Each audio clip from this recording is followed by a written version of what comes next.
Hello and welcome to yet another review on the Gamers HQ. Hey, I just realized how it rhymes. Anyway, I'm sure a lot of you remember, or at least heard of, the console wars between Sega and Nintendo with their consoles, the Mega Drive and the SNES. And I'm sure a lot of you have fond memories meeting that blue hedgehog for the first time, Sonic, a genuine challenger for Mario's platforming crown. But believe it or not, Sonic wasn't actually the first mascot conceived by Sega to try and outdo Mario. Nope, before him there was another mascot and his name was Alex Kidd. He has had quite a number of games trying to challenge Mario's platforming perfection, but eventually he was dragged off the stage to make room for Sonic. But was it really fair for Alex to be replaced, or are his games best forgotten? Well, I'm going to try and investigate that today. The first time I ever played an Alex Kidd game was on the Ultimate Genesis Collection for the Xbox 360, and when I played it, I honestly had quite mixed feelings about it. So I decided to revisit it and see how it stacks up, and whether I can give it a proper verdict. Here is my review of Alex Kidd in the Enchanted Castle.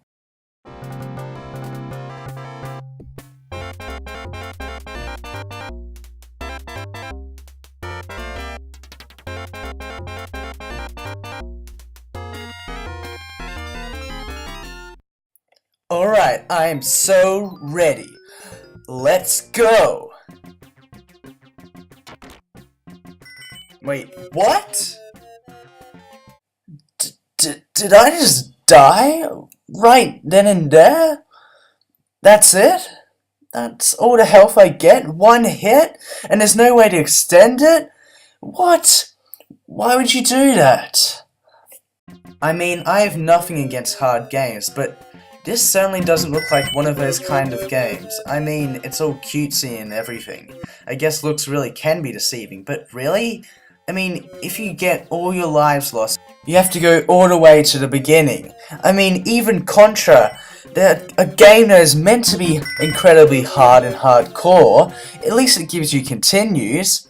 I mean, that's just cruel. Alright, I guess I should move on and actually explain how the game works. So, unlike Mario, where you just jump on enemies to kill them, Alex here, you sort of have to hit them with your giant foot as you jump. You can't land right on them, you have to make sure your foot is hitting them. And this can lead to some really annoying deaths. There were a bunch of times where I swear I hit the enemy right, but I died anyway. Maybe I'm just doing it wrong, but there were just so many times where I just felt really unsafe to attack an enemy. The same goes for Alex's punching attack. There are a bunch of times when I use it just as I hit an enemy, but it made me die anyway. I mean, did you see that? Oh well, usually you're just best off trying to jump on your enemies or just avoiding them altogether. That's a pretty good strategy. And can I just point out the absurdity of these enemies in this level? I mean, seriously, why are the neighborhood cars trying to run Alex over? And why are people controlling remote-controlled aeroplanes to try and kill him too? Whatever. I'm sorry, that was just kind of a joke. Also, you can go inside these buildings. In them, there's a gambling game where you can spend money to get awesome items to use in the game. And what game do you play, might you ask? Well, it is a game that requires all your strength, all your power, all your skill, all your dexterity, and all your determination. Rock, paper, scissors. I'm not even joking, you actually play rock, paper, scissors. Apparently everyone in Alex's world has this weird obsession with rock, paper, scissors, and they look down on anyone who can't play it well. Jeez, it's like even the most fearsome creatures in this world all play rock, paper, scissors. And if you lose, this happens. Yeah, okay. The power-ups you can get are pretty cool, but they don't last very long. Well, that was disappointing. And before I go any further, I would like to point out that yes, Alex Kidd does have a story. It's simple enough, I guess, but at least it's there. It's about Alex Kidd who lives on the planet Ares. He mentions that his brother Igor is the king of the planet, but honestly he doesn't apply to the story at all. No, the real part of the story is about Alex's father, who has been rumoured to be alive on the planet Paper Rock, whose name is Thor. No, not that one. Anyway, Alex wants to go and save his father, but his family doesn't want him to. Presumably because they don't want him to learn the deadly art of rock, paper, scissors. Hey, regular show said it was an evil game. You think I'm gonna not listen to them? Despite his family's intentions, Alex decides to go and look for his father. And sadly, there's no Mordecai and Rigby to be found. That's too bad. Anyway, from this point, Alex Kidd certainly does get inventive with its level and enemy designs. Thank goodness for that. Aside from the boring old plains, there's a water level, some desert levels, some forest levels. Whoa! What are axe murderers doing in this game? I thought it was kinda for kids, but you know, whatever. There are some mountain levels with creepy old guys that teleport after you. The incredibly frustrating sky level, although it is the only level to have bottomless pits in this game, something that is quite refreshing considering that most platform games have tons of bottomless pits in every level. And then there's the equally frustrating castle level, which is an absolute maze to get through. Though Alex Kidd in the Enchanted Castle only has 12 levels, its difficulty will probably keep you going for quite some time.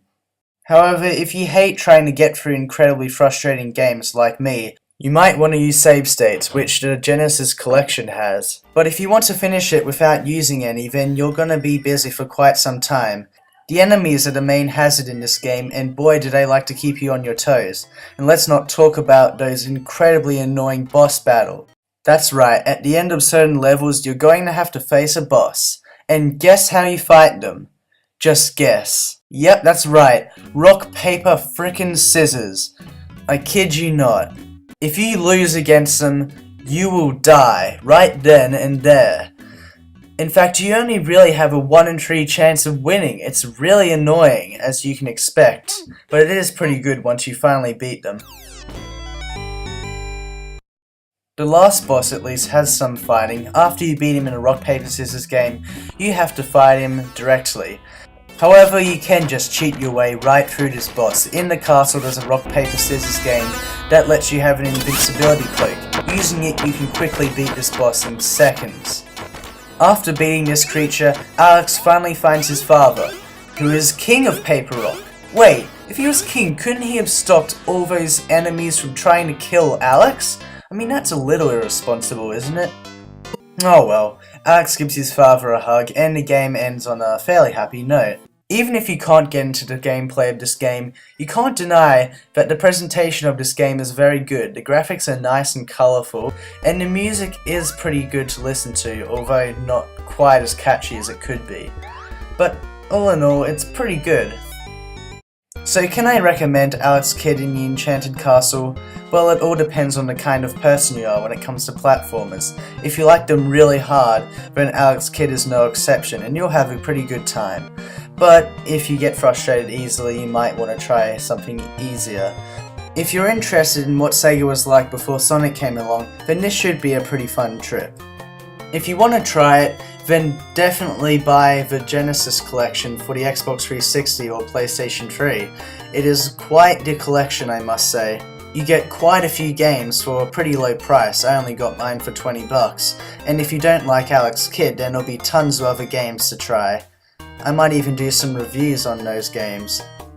For now though, I'm doing something special for my next review. I want you guys to help me choose which one to do. I'm turning my attention towards the Game Boy games, and I just don't know which one to choose, so I want you guys to choose out of these choices.